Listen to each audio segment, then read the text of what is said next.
அனைவருக்கும் வணக்கம். நீங்கள் நம்ம சேனலுக்கு புதுசுன்னா பக்கத்தில் இருக்கிற பெல் பட்டன் அமைத்தி சப்ஸ்கிரைப் பண்ணிக்கோங்க. ஊரில் இருந்து வந்து நம்ம பொண்டாட்டிக்கு லெட்ரு போட்டு எவ்வளோ நாள் ஆச்சு.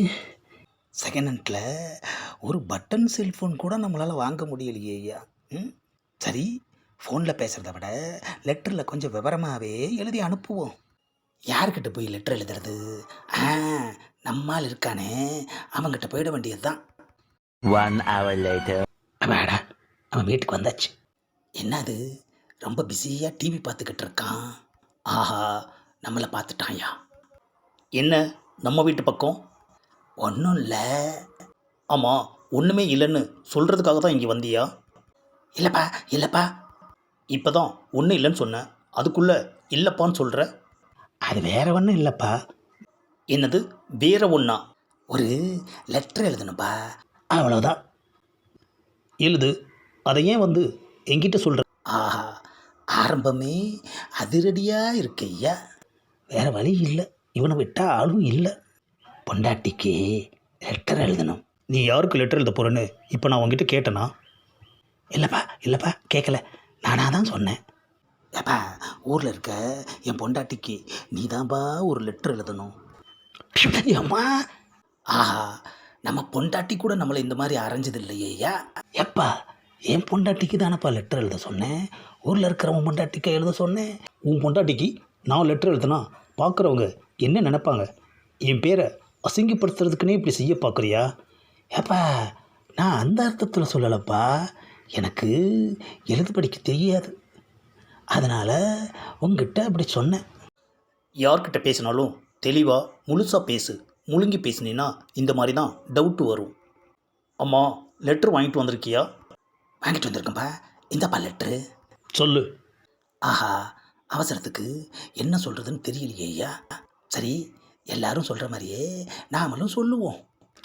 அன்புள்ள மனைவிக்கு. ஏப்பா முறைக்கிற? பொண்டாட்டியை பிரிஞ்சு இங்கே வந்து 6 மாதம் ஆயிடுச்சு. இன்னும் ஒரு தடவை கூட ஒரு ஃபோனும் பண்ணலை, ஊருக்கும் போகலை. ஆனால் அன்புள்ளன்னு சொல்லி அல்வா கொடுக்குறியா? ஏப்பா, எத்தனை வருஷம் ஆனா என்னப்பா, புருஷன் பொண்டாட்டி வரவு இல்லைன்னு ஆயிடுமா என்ன? என்னோட வேலை அந்த மாதிரி, அதான் போக முடியல. அதாவது ஒரு லெட்டராவது எழுதலாமேன்னு தானே உன்னை தேடி வந்திருக்கேன். அம்மா, என்னடா புடலங்கா வேலை? பொண்டாட்டி மேலே உண்மையான அன்பு இருந்தால் மாதத்துக்கு ஒரு தடவையாவது நீ ஊருக்கு போயிருக்கணும். ஆஹா, இவனை தேடி லெட்டர் எழுத வந்தது ரொம்ப தப்பாக போச்சேயா.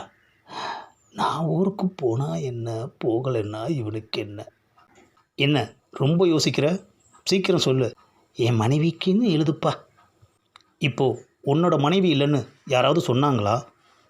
ஏப்பா, நான் சொல்கிறத அப்படியே எழுதேன்ப்பா. அம்மா, ஏப்பா ஒரு லெட்டர் எழுதுக்குள்ளே அரைஞ்சு இருக்கிற பல்லையெல்லாம் உதுத்துருவ போல இருக்கே. அப்படி என்னப்பா தப்பு பண்ண? நீ சொல்கிறத எழுதுறதுக்கு நீ வச்ச வேலைக்காரனானா? நான் எப்பப்பா உன்னை வேலைக்காரன்னு சொன்னேன்? அப்படியெல்லாம் நான் சொல்லவே இல்லைப்பா. சரி, உண்மையை சொல்லு. லெட்டரில் எழுதுகிற. என்ன அது, உண்மையை சொல்கிறான்? உண்மையை தானே சொன்னோம், உண்மையான பொண்டாட்டின்னு தானே சொன்னோம். இப்போ மறுபடியும் உண்மையை சொல்கிறானே ஐயா. ஆஹா, இவன் முழுசாக லெட்ரு எழுதி கொடுப்பானா, இல்லை நம்மளை ஒரு வழி பண்ணிடுவானான்னு தெரியலையே ஐயா. இவங்கிட்ட லெட்ரு எழுத வந்ததுக்கு எனக்கு இதுவும் வேணும் இன்னமும் வேணும். என்னத்தை உண்மையை சொல்கிறது? சரிப்பா, எதுவுமே வேணாம், மனைவின்னு எழுது. மொட்டையா மனைவிக்குன்னா என்ன அர்த்தம்? யாரோட மனைவிக்குன்னு கேட்க மாட்டாங்களா? ஏப்பா, அவங்களுக்கு தெரியும்பா நான் தான் எழுதியிருக்கேன்னு. அம்மா, 4வது அறையாச்சேப்பா.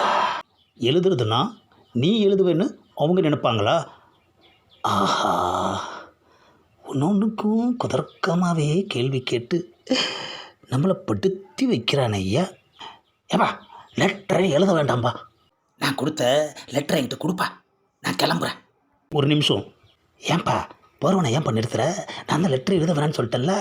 இன்ட்ரெஸ்டாக டிவி பார்த்துக்கிட்டு இருந்த என்னை கூப்பிட்டு லெட்டர் எழுத சொல்லிவிட்டு இப்போது வேணான்னு சொல்லி அவமானப்படுத்துறியா? என்னது, அவமானப்படுத்துகிறேனா? உண்மையாகவே உனக்கு பொண்டாட்டிக்கு லெட்டர் எழுதணுன்ற ஆர்வம் இல்லை, ஏதோ கடமைக்காக ஒரு லெட்டர் வாங்கிட்டு என்கிட்ட வந்து சீன் போட்டுக்கிட்டு இருக்கியா? என்னது சீன் போடுறானா? ஆஹா, இவனுக்கு எப்படி சொல்லி தான் புரிய வைக்கிறது? அவனுக்கு சாதகமாகவே எல்லாத்தையுமே பேசுகிறான் ஐயா. கொஞ்சம் கூட நம்ம பேசுகிறதுக்கு ஒரு கேப் கொடுக்க மாட்டேங்கிறான், ஒரு புடி கொடுக்க மாட்டேங்கிறான். என்னத்தை சொல்கிறது? இப்போ வேணான்னு சொன்னால் அதுக்கும் ஒரு வேளை அடிப்பானோ? சரிப்பா, சுருக்கமாக சொல்கிறேன். அடுத்த மாதம் ஊருக்கு வர்றேன். இந்த கடிதத்தை தந்தி மாதிரி பாவிச்சு உடனே பதில் போடவும் அப்படின்னு எழுதுப்பா, அது போதும். அம்மா, நீ வாங்கிட்டு வந்திருக்கே, இதுக்கு பேர் என்ன? லெட்டரு. அப்புறம் எப்படி இதை தந்தி மாதிரி பாவிக்க முடியும்? ஆஹா, இவனுக்கு சாதகமாகவே நம்ம வாயிலிருந்தும் வார்த்தை வந்துடுது ஐயா. ஏப்பா, அப்படி எழுதுனாதான்ப்பா சீக்கிரமாக பதில் வரும். உனக்கு ஒரு பொண்டாட்டி, அதுக்கு ஒரு லெட்டரு, அதை எழுதுறதுக்கு நான் ஒரு ஆள், அதில் அன்புள்ள அப்படின்னு ஒரு அல்வா, தந்தின்னு ஒரு கப்ஸா. எதுக்கு இதெல்லாம்? ஆஹா, லெட்டரை சுக்குநூற கிழிக்கிறானையா. ஏன்பா லெட்டரை கிழிக்கிற? ஆஹா, முழுசாக கிழிச்சு நம்ம தலையிலேயே போட்டுட்டானையா. இனிமே பொண்டாட்டிக்கு லெட்டர் எழுதணும்னு இங்கே வந்த தொலைச்சிடுவேன். முதல்ல இடத்த காலி பண்ணு. ஆஹா, பொண்டாட்டிக்கு லெட்டர் எழுதி தருவான்னு நம்பி இவனை தேடி வந்தோம் ஐயா. இப்போ என்னடான்னா எழுதாமலேயே லெட்டரை சுக்குநூறாக கிழிச்சிட்டானே ஐயா. ரொம்ப நாளைக்கு அப்புறம் பொண்டாட்டிக்கு லெட்டர் எழுதலாம்னு நினச்சேன். அதுக்கு இவங்கிட்டையா வந்து மாட்டணும். ஆஹா, வாசலில் நின்று நம்மளை புலம்ப வச்சுட்டானே ஐயா. ஆஹா, போஸ்ட்மேனும் வர்றாரு. இந்தாப்பா லெட்ரு. லெட்டரை நம்மக்கிட்ட கொடுக்குறான். ஆஹா, இது அவனுக்கு வந்த லெட்டரே தான். நம்மளை பற்றி தெரிஞ்சதால போஸ்ட்மேனை நம்மக்கிட்ட கொடுத்துட்டு போயிருக்கான். Thanks postman. என் பொண்டாட்டிக்கு எழுத சொன்ன லெட்டரை சுக்குநூறாக கிழிச்சான்ல, அதே மாதிரி அவனுக்கு வந்த கடிதத்தை சுக்குநூறாக கிழிச்சிட்றேன். யோ, ஏன் லெட்டர் கிழிக்கிற? யோ போஸ்ட்மேன், லெட்டரை கொடுத்துட்டல்ல, போயிட்டே இரு. ஏயா, லெட்டரையே இந்த கிளி கிழிக்கிறியே. இந்த லெட்டரை எழுதுன உன் பொண்டாட்டி நேரில் வந்தா என்ன கிளி கிழிப்ப? என்னது, இந்த லெட்டரை எழுதுனது என் பொண்டாட்டியா? ஆமாயா, ஆமனுக்கு. வீட்டில் கொடுக்கறதுக்காக தான் போய்கிட்டு இருந்தேன். உன்னை இங்கே பார்த்து தான் சரி இப்படியே கொடுத்துடலாமேன்னு கொடுத்தேன். நீ ஏன் இப்படி சுக்குநூறாக கிழிச்சு போட்ட? ஆஹா, அவன் வீட்டு வாசலில் வச்சு லெட்டரை கொடுத்ததுனால அவனுக்கு வந்ததுன்னு நினச்சி நம்ம பொண்டாட்டிகிட்டேருந்து வந்து லெட்டரை படிக்காமலேயே கிழிச்சிட்டேன் ஐயா. ஆஹா, வெளியில் வந்து நின்று எல்லாத்தையும் பார்த்துட்டானே ஐயா. உனக்கு சரியா பழி வாங்க கூட தெரியலை.